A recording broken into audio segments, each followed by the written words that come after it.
오늘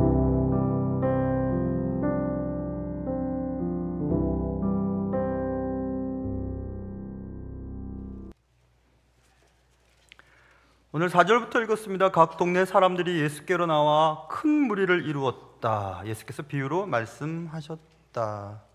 사람들이 예수님의 말씀을 듣기 위해 사방에서 모여들었습니다.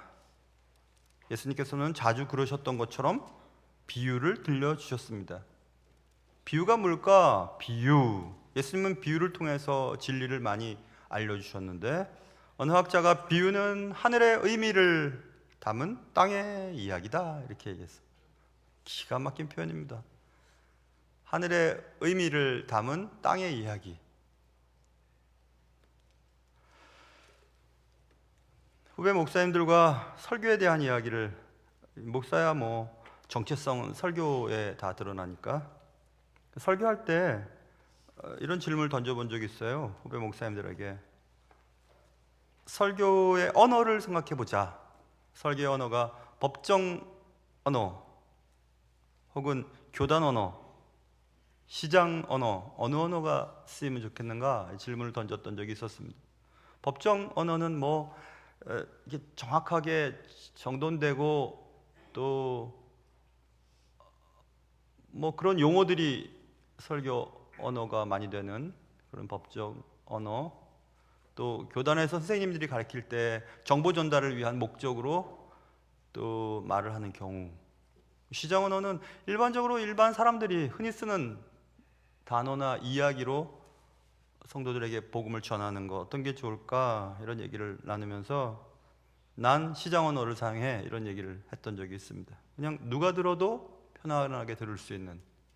그래, 교육 파트를 잘한 목회자들은 작년 목회도 잘합니다. 설교를 말입니다. 누구나 들어도 이해할 수 있는 그런 언어로 예수님은 하늘의 의미를 담은 땅의 이야기를 하기 시작하셨다. 그것이 예수님의 비유입니다. 평범하고 일상적인 이야기 형식으로 바꾸어서 하나님의 진리를 전달하는 방식들을 사용하셨습니다. 익숙한 것들을 사용해서 낯선 것들을 설명하기 위함이었습니다. 우리가 잘 아는 오늘 본문 말씀은 씨 뿌리는 자의 비유쯤으로 많이 들은 말씀입니다. 오늘 말씀을 통해서 여러분과 저에게 하고 싶어 하시는 주의 말씀을 잘 듣고 또 조금 더 주님께 가까이 가는 귀한 시간 될 수 있기를 주님의 이름으로 축원합니다. 주님은 이렇게 비유하셨습니다. 씨가 결실을 맺지 못했던 이유에 대해서 설명하고 계시는데, 어떤 씨앗을 씨 뿌리는 자가 뿌렸는데 어떤 씨앗은 새들이 짓밟고 먹어치워버렸다. 5절. 또 어떤 씨앗은 수분 부족으로 말미암아 잠깐은 괜찮았는데 결국 말라버렸다. 6절. 또 어떤 씨앗은 질식해버렸다. 잡초 더미에 갇혀서 질식해버렸다. 7절. 이런 얘기를 하셨습니다. 새들이 짓밟고 먹어치워버린 것은 그 씨가 길에 떨어졌기 때문이었다고 말씀하고 있고, 수분 부족으로 말미암아 말라버린 것은 씨가 바위, 팔레스틴의 바로 밑은 석회암 바위인데 바로 위에 흙이 약간 쌓여서 토양이 있어 보이나 바로 밑에는 바위 때문에 뿌리를 내릴 수 없는 그 지역을 말하는 겁니다. 그래서 그 바위라고 표현했는데, 토양 바로 아래 석회암이 있기 때문에 씨가 자랐지만 뿌리를 내리지 못해서 수분 부족으로 말라버렸다. 또 가시떨기에 떨어진 씨앗은, 가시떨기는 이 잡초가 묘목보다 훨씬 빨리 자라서 그 씨가 질식해버렸다. 뭐 그런 이유들을 지금 말씀하셨습니다. 그러나 8절에 더러는 좋은 땅에 떨어진 씨앗이 있었다. 그 씨는 100배의 결실을 했다. 보통 팔레스틴에서 씨를 뿌려서 수확을 한 10배 거두면 최고의 수확이라고 말한답니다. 그런데 10배의 10배니까 엄청난 수확을 거두었다. 똑같은 씨인데 다른 결과를 얻게 되었다. 그런 다른 결실을 거둬들인 이유가 무엇이었을까? 그것은 씨가 떨어진 위치의 문제였다. 그것을 지금 말씀하고 있습니다. 100배 결실을 맺은 씨앗은 씨앗이 좋았기 때문이 아니라 씨앗이 떨어진 위치가 좋은 땅이었기 때문이었다, 이렇게 말씀하고 있습니다. 이 말씀을 하신 후에 8절 보세요. 말씀을 하시고 외치셨다 이래야 되죠. 외치셨다. 이 표현은 좀 자주 나오지 않는 표현인데, 좀 잘 들어봐 이렇게 하면 집중을 하지 않아요, 그렇죠? 이것처럼 외치신 예수님의 말씀은 선생님이 잘 들어봐, 이거 꼭 시험에 나온다, 그 얘기예요. 외치신다, 잘 들어라, 들을 귀 있는 자는 들어라, 이 말이거든요. 이거 시험에 꼭 나와, 꼭 기억해야 돼. 그래서 주님이 이 말씀을 하셨습니다. 그러니 오늘 이 말씀도 여러분 잘 들으셔야 돼요. 시험에 나옵니다. 그런데 이 말씀을 듣고 제자들이 이 비유의 뜻을 물어봅니다. 주님, 알겠습니다. 씨가 결실을 맺지 못하는 이유들은 이해가 됩니다. 길가에 떨어지고 바위에 떨어지고 가시덤불에 떨어지고 좋은 땅에 떨어졌으니 다른 결실을 맺는 거 알겠습니다. 그런데 그 비유를 왜 하시는 겁니까? 비유의 뜻을 물어봅니다. 비유의 의미를 설명해 달라고 요청하였습니다. 그러자 이제 주님께서는 그 하늘의 의미를 담은 이야기를 땅의 이야기로 풀어내는 그 비유에 대해서 설명하셨다. 11절 보세요. 이 비유는 이러하니라. 씨는 하나님의 말씀이다. 이제 설명이 되는 겁니다. 예수님은 씨가 결실을 맺지 못했던 이유는 씨의 문제가 아니라 씨가 결실을 맺지 못했던 이유는 씨가 떨어진 위치의 문제였다. 씨앗의 성공은 그렇기 때문에 씨앗 자체가 아니고 씨앗 자체에는 아무런 문제가 없었어, 이 얘기하는 겁니다. 오히려 씨앗이 어디에 떨어졌느냐에 관련이 있다는 점을 분명하게 말씀하셨습니다. 결국 작물의 수확의 여부를 결정하는 것은 씨앗이 아니라 토양이다, 이 얘기입니다. 하나님의 말씀이 사람의 삶에서 정상적으로 결실을, 작동입니다. 작동하지 않는다면, 결실을 맺지 않는다면 그 말씀이 내려앉은 땅, 그 말씀을 받고 있는 내 마음의 밭에 문제가 있다는 것을 알고 점검을 해보라, 이 얘기입니다. 우리의 삶에서 영적인 변화와 성장을 경험하려면 우리의 마음의 토양이 씨앗을, 말씀을 받아들일 수 있는가, 그렇지 못한가를 점검해 보라는 얘기입니다. 이 비유는 하나님의 말씀을 듣는 우리의 방식, 듣는 방식, 마음을 대하는 우리의 태도에 대한 매우 엄숙한 경고의 말씀이라는 것을 알 수 있습니다. 여러분, 성경을 설교하고 가르치는 것은 결코 가벼운 일이 아닙니다. 왜냐하면 설교 말씀 한 말씀을 듣고 영원한 숙명이, 운명이 달라지는 일들이 꽤 많이 일어납니다. 그렇기 때문에 설교를 하고 성경 말씀을 가르치는 목회자는 상당한 부담감이 있습니다. 하나님이 내게 주신 이 기회를 잘 활용해서 하나님이 선택하신 자들을 주께로 인도해내는 그 일을 설교 말씀을 통해서 하는데, 말씀을 가르치는 일로 하는데 그것은 결코 가벼운 일이 아니지요. 그렇지만 그와 못지않게 중요한 것이 있는데, 그것은 말씀을 듣는 자들의 책임감에 대한 부분도 우리가 꼭 기억해야 하는 겁니다. 여자는 남자를 잘 만나야 된다고 말합니다. 동창회 갔다 오면 저 공부 못했는데 남자 잘 만나가지고 좋게 됐다고 꼭 얘기를 하는데, 반대도 그렇습니다. 여러분, 남자도 여자를 잘 만나야 됩니다.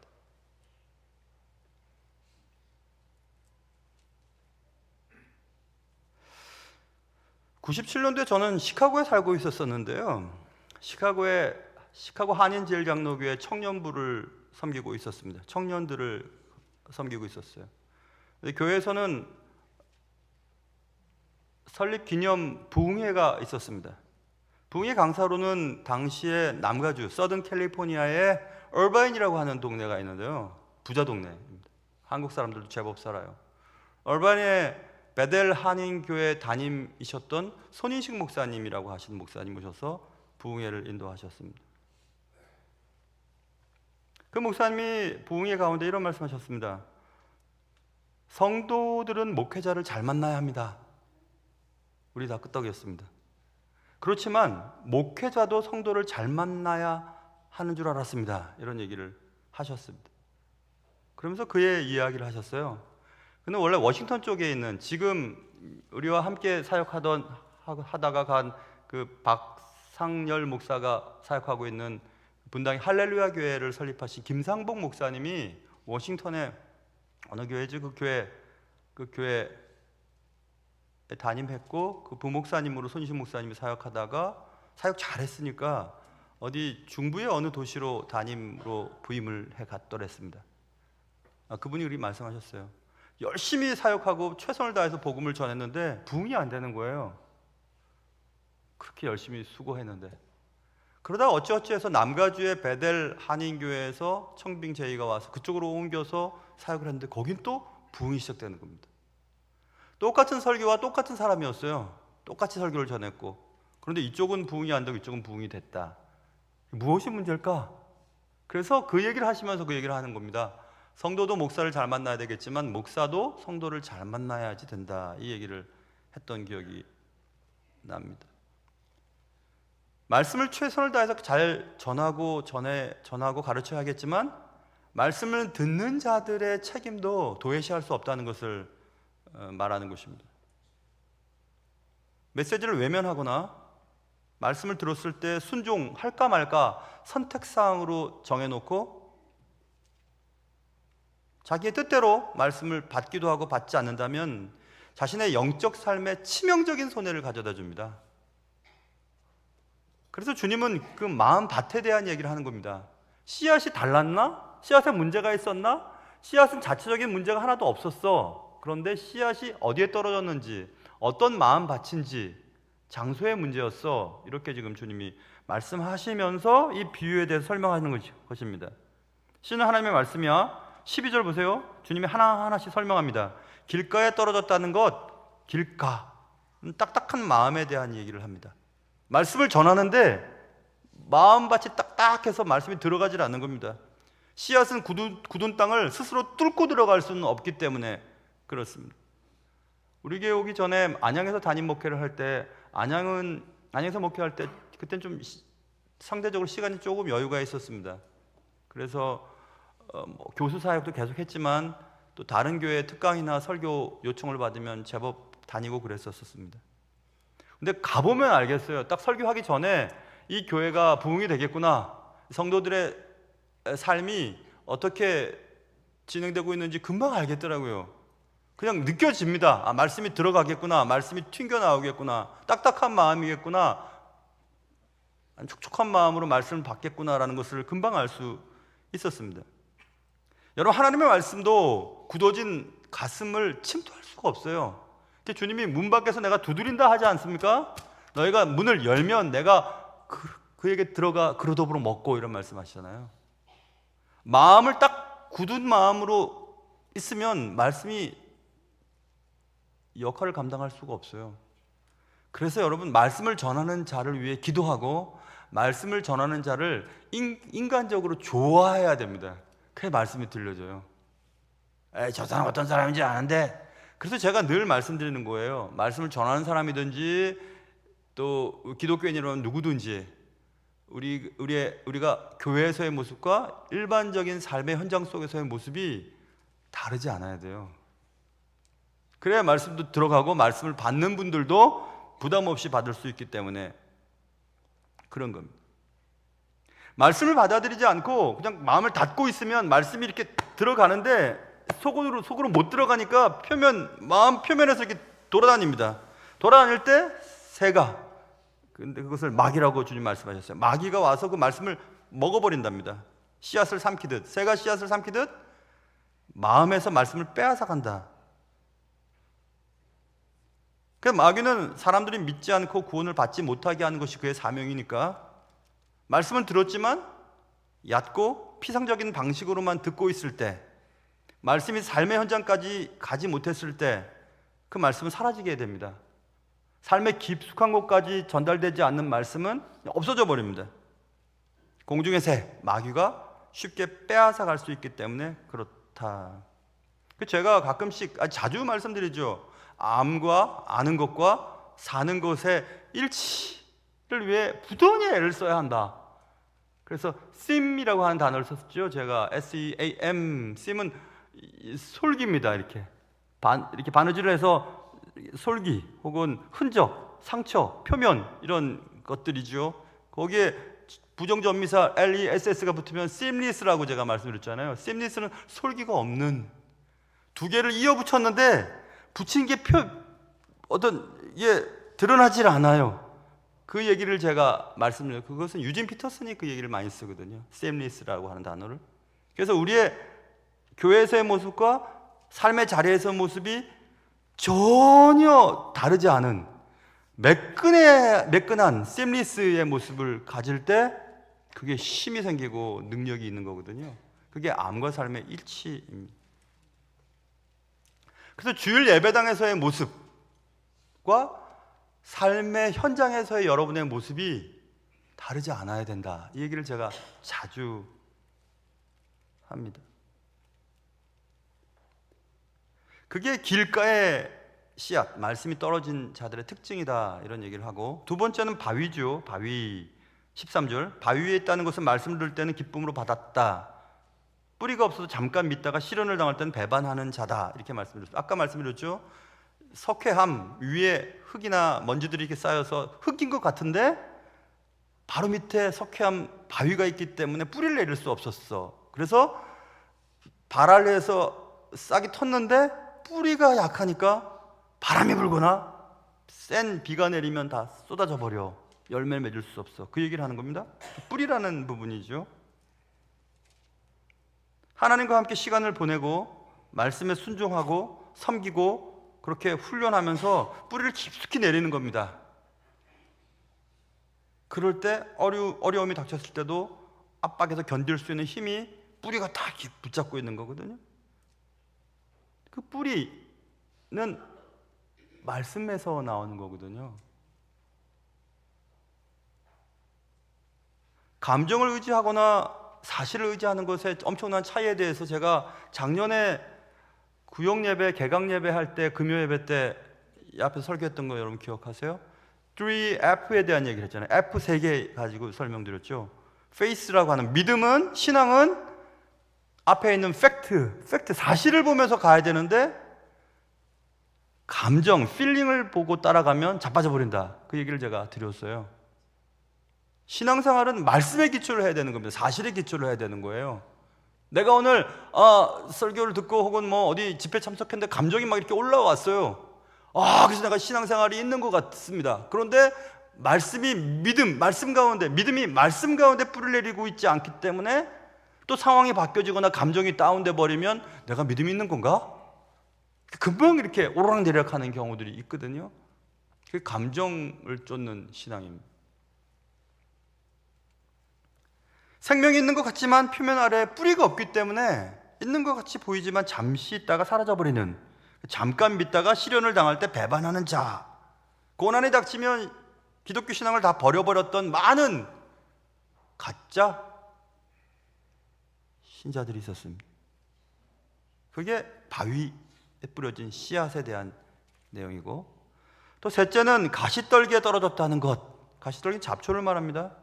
가시떨기가 뭔가? 하나님의 말씀의 씨앗이 자라지 못하도록 질식하게 만드는, 숨막히게 만드는 것이 뭔가? 그것은 이생의 염려와 재물과 향락의 기운에 막혀 온전히 결실하지 못하는 자요. 염려, 재물, 향락. 여러분 거의 다 읽어보셨을 거예요. 저쪽에 오늘은 제가 캘리포니아 미국 얘기를 조금 해서 죄송한데, 저쪽 남가주의 남쪽으로 조금 내려가 보면 아주사 퍼시픽 유니버시티라고 있습니다. 미국의 부흥 운동에 아주 대단한 역사적인 의미를 갖고 있는 아주사 지역에 있는 아주사 퍼시픽 유니버시티예요. 우리 유학생들이 우리도 전학 갈까? 저는 그때 플로리다 다니고 있었는데 전학 갈까 막 그랬어요. 왜냐하면 거기는 학비가 아주 싸다며? 이러면서 아주사 퍼시픽 유니버시티라고 하는 그 좋은 기독교 학교가 있습니다. 그 학교의 영성신학 교수가 리차드 포스터입니다. 여러분이 잘 아시는 리차드 포스터의 돈, 섹스, 권력이라고 하는 유명한 책이 있죠. 그런 책들은 꼭 읽어보셔야 돼요. 안 읽어보셨다면 오늘 읽으셔요. 꼭 사서 읽어보시고, 도서관가도 있습니다. 돈, 섹스, 권력이라고 하는 책이 있습니다. 리차드 포스터가 아마 아직도 지금 아주사 퍼시픽에 계시는지 아니면 저 미시간에 미시간의 그 스프링 아버 대학이라고 하는 대학이 있는데 거기에 영성신학교 교수라고도 찍히더라고요. 인터넷 쳐보니까. 아무튼 그 책을 꼭 한번 읽어보세요. 그게 지금 여기 나와 있는 그겁니다. 염려와 재물과 향락. 리차드 포스트의 말에 의하면 돈, 섹스, 권력. 이것은 인간의 근본적인 욕구입니다. 돈에 대한 것, 또 쾌락에 대한 것, 권력에 대한 부분들. 근데 그것이 영적 열매를 맺는 일에 있어서 가장 큰 장애물이라고 주님이 말씀하는 겁니다. 이생의 염려, 재물, 향락, 이게 얼마나 기운이 센지 그것이 이렇게 덮여버려서 말씀이 잘하지 못하게 만들어. 이렇게 지금 말씀하고 있습니다. 여러분, 마귀는 일단은 그리스도인들을 넘어뜨리기 위해 제일 먼저 사용하는 것은 시련, 어려움, 불행, 재난 이런 것들을 던져다 줍니다. 그리고 거기에 실패하면 그 다음 편안함 가운데 그리스도인들을 산만케 만듭니다. 그리스도인들의 관심을 여기저기에 두게 만듭니다. 돈이나 향락, 쾌락이나 그 밖의 것들. 그래서 제가 최근에 읽은 어떤 책에 그 교수님이 이렇게 썼습니다. If the devil can't hinder you with difficulties. 이건 이런 거죠. 그러니까 마귀는 어려움으로 당신을 방해하지 못할 때, 만약 그렇게 된다면, 못하게 된다면 He'll choke you with distraction 이렇게 돼 있어요. 그는 당신을 산만함으로 질식시킨다 이렇게 돼 있어요. 어려움이 없는 게 중요한 것이 아니라 편안한 가운데서도 얼마든지 주님을 배반할 수 있어요. 우리의 삶의 목표가 주께 집중되지 아니하고 다른 것에 자꾸 관심이 있는 겁니다. 신앙생활 하면서 돈, 신앙생활 하면서 쾌락, 신앙생활 하면서 권력 이런 것들이 자꾸 관심을 두니까 신앙생활 자체가 퇴색되고 세속화되고 변질되게 되는 것. 여러분, 세상 사람들과 똑같이 산다면 우리의 신앙생활이 어떤 능력이 있겠습니까? 베드로가 구걸하는 자에게 나 은과 금은 없어. 그러나 내 안에 있는 예수 그리스도의 이름은 너에게 줄 수 있어. 예수 그리스도의 이름으로 일어나. 이렇게 얘기를 하지 않아요. 근데 너무나 오늘날 교회는 은과 금은 충분합니다. 정말 사치스러운 교회도 많고 좋은 시설을 말하는 겁니다. 시설적으로 좋은 교회도 많고 다 풍족하지만 예수가 사라진 교회도 있을 수 있지 않을까 이런 생각을 해보았습니다. 그게 가시떨기에 대한 내용이었습니다. 좋은 땅은 정직하고 선한 마음으로 말씀을 듣는 사람들을 말한다 써있죠. 15절 좋은 땅에 있다는 것은 착하고 좋은 마음으로 말씀을 듣고 지키어 인내로 결실하는 자니라. 참된 신자들의 삶에 대한 얘기를 하는 것입니다. 하나님의 말씀을 정직하게 기꺼이 받아들이고 말씀을 붙잡고 말씀 한번 지켜보려고 인내해 보는 겁니다. 하나님 이 말씀대로 한번 살아볼 테니까 하나님 은혜를 주십시오 하고 살아보니까 삶에서 열매가 나타나는 겁니다. 이 부분에 있어서는 주님을 닮게 되었구나. 이 부분에 대해서는 신앙으로 보이는 것이 아니라 보이지 않지만 믿음으로 갈 수 있는 것을 경험하고 그렇게 살아보는 겁니다. 말씀이 그들의 삶을 형성할 수 있도록 말씀에 내 삶을 허용해 드리는 것, 이렇게 표현할 수 있어요. 나 이것만큼은 안 돼요. 이건 절대 내 뜻대로 해야 됩니다 라고 말할 때 말씀이 들어오는 겁니다. 아니야, 그렇게 사는 게 아니지. 야야야, 용서할 수 없어도 용서해야지. 사랑할 수 없어도 사랑해야지. 야, 돈이 최고냐? 아니야, 믿음이 더 중요해 라는 말씀이 들어올 때 내 마음속에 받아들이는 겁니다. 말씀을 내 삶 속에 허용해 드리는 거죠. 그래서 그 말씀이 내 삶을 변화시키는 것을 보는 겁니다. 그래서 내 삶 속에 삶의 열매들이 새롭게 나타나는 것을 경험하고 이렇게 살 수 있구나 라고 깨닫게 되는 것, 그것을 지금 주님이 말씀하고 계세요. 그래서 마음의 문제라는 겁니다. 씨앗의 문제가 아니라, 말씀이 문제가 있다는 것이 아니라 말씀을 받아들이는 우리의 마음의 태도가 중요하다, 이것을 말씀하고 있습니다. 주일에는 아멘 아멘 잘합니다. 박수도 치고 찬양도 하고 예배도 멋지게 드립니다. 그러나 월요일부터는 상황에 따라서 변덕스러운 결정을 내리며 삽니다. 세상 사람들을 볼 때 예수 믿는 사람 맞을까? 내 스스로도 나 예수 믿는 사람 맞을까? 이렇게 세속적이고 또 이런 문제 때문에 넘어지는 것을 보니 도대체 말씀이 무슨 능력이 있는 것일까? 이렇게 생각을 하게 됩니다. 그러면서 인격과 행동엔 전혀 변화가 없는 그냥 교인이 되어갑니다. 수십 년씩 교회를 다녀도 그냥 교인일 뿐이에요. 그의 삶 속에 예수님의 모습이 나타나질 않습니다. 교회에서 아무리 중직, 무거운 직분을 가진다고 해도 그의 말과 생각과 가치관과 역사관과 철학이 달라지지 않는다면 예수님은 도대체 그의 삶 속에서 어떤 분이십니까?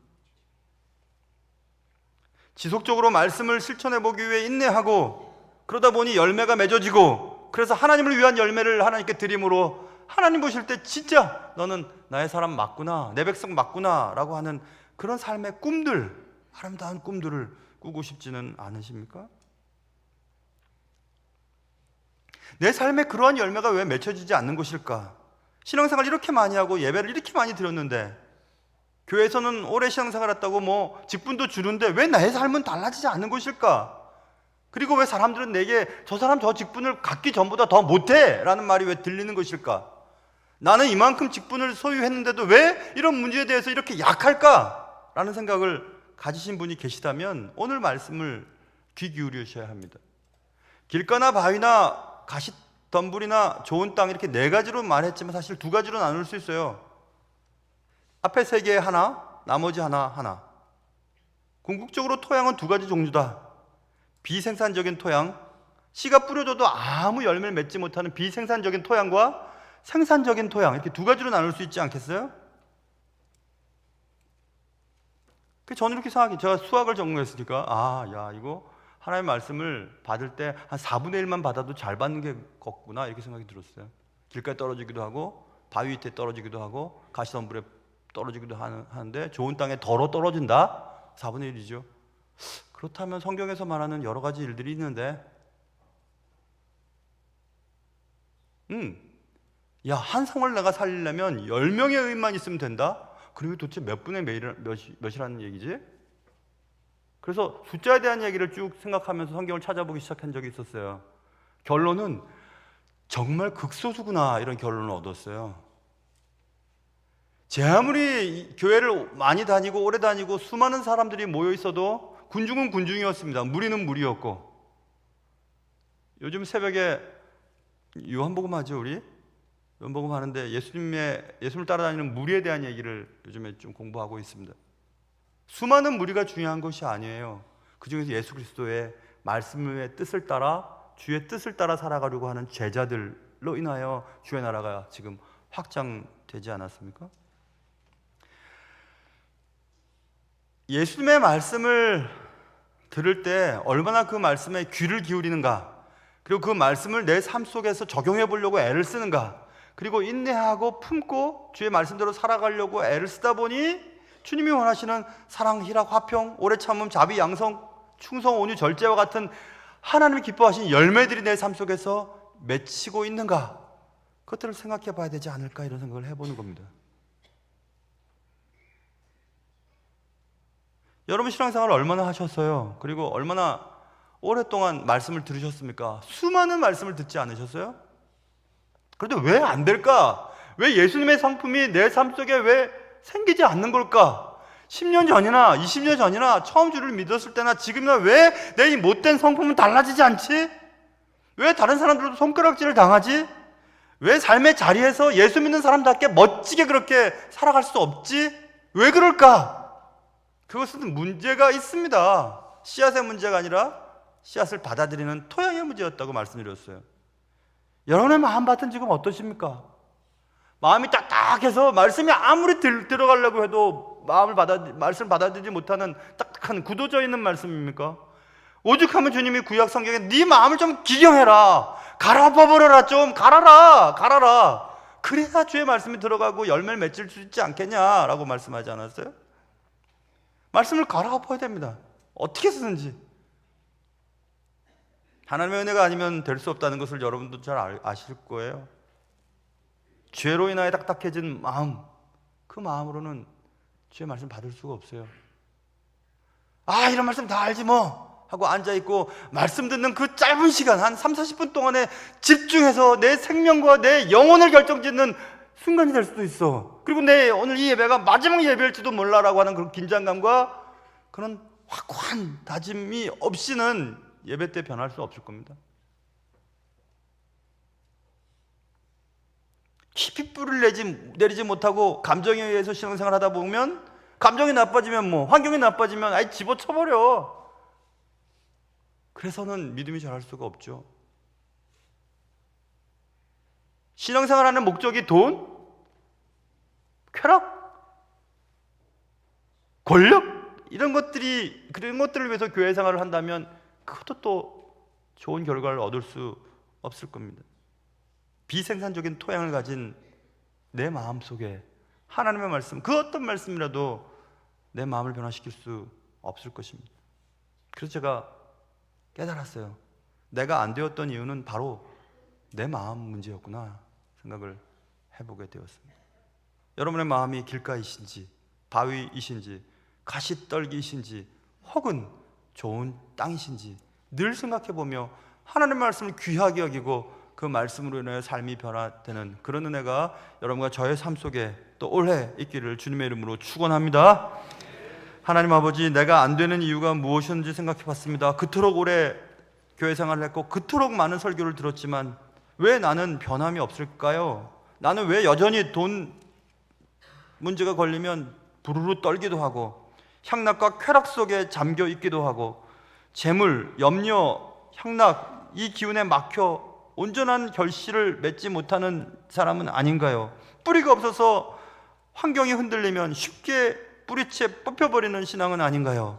사랑하는 주님, 우리를 불쌍히 여겨주셔서 내 마음이 좋은 땅이 되고 좋은 땅에 뿌려진 하나님의 말씀, 하나님의 씨앗이 100배의 결실을 맺어 하나님이 기뻐하시는 귀한 사람들 될 수 있도록 도와주시옵소서.